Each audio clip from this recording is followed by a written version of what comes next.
Hello and welcome. This is Cheryl. Thank you so much for joining me today. We're on day 10 of the Crafty Advent Calendar from Spellbinders. For the first 24 days in December, I'm opening up a window a day, creating something with the product that is in the window.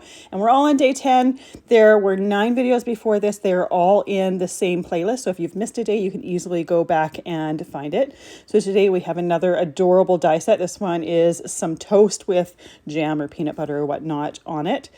So I do all my die cutting off screen, and to be honest, this card took longer to pick out the cardstock and die cut it than it did to assemble it. So it is a super quick one to put together, perfect if someone is a beginner, or you don't necessarily have to be.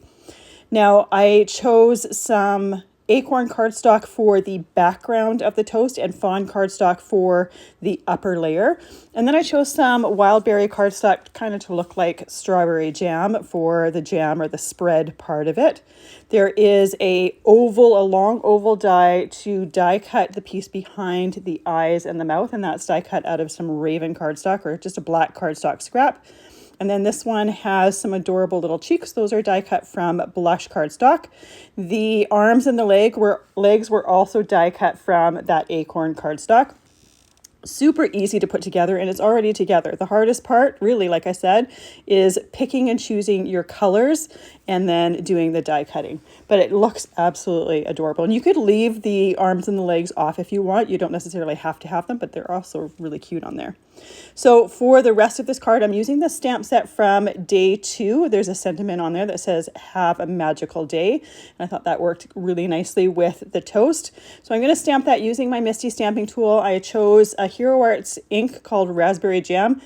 Yes, sometimes I choose the inks I use based on the name of them rather than necessarily just the color. I thought this one was perfect with this particular card.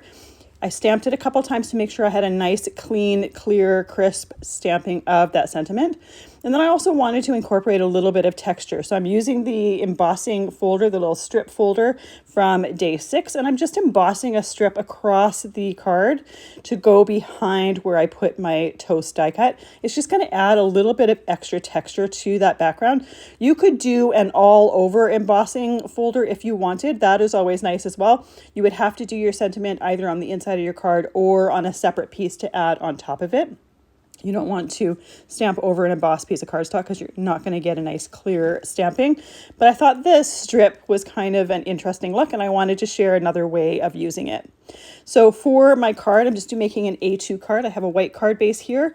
I use that same wild berry cardstock for my mat, and that is trimmed to 4 inches by 5 1/4 inches. My background with the embossing strip as well as the sentiment was trimmed down to 3 3/4 inches by 5 inches. And I always do my trimming of that after I have stamped and done my embossing. That way I can make sure that everything is positioned exactly how I want. And our card is already done. Super fast. You could also do this with 2 pieces of toast. I happen to know what's in tomorrow's window, so I'm going to actually be using this die set again tomorrow with what is in that, and I'll show you another way of using it, or just an alternative way of putting it together. But a super cute one. I think this one's going to be fun for year-round. You can get really creative with it. Thank you so much for joining me today for day 10. I will be back tomorrow and share what's in day 11 and create something with it. We'll see you then.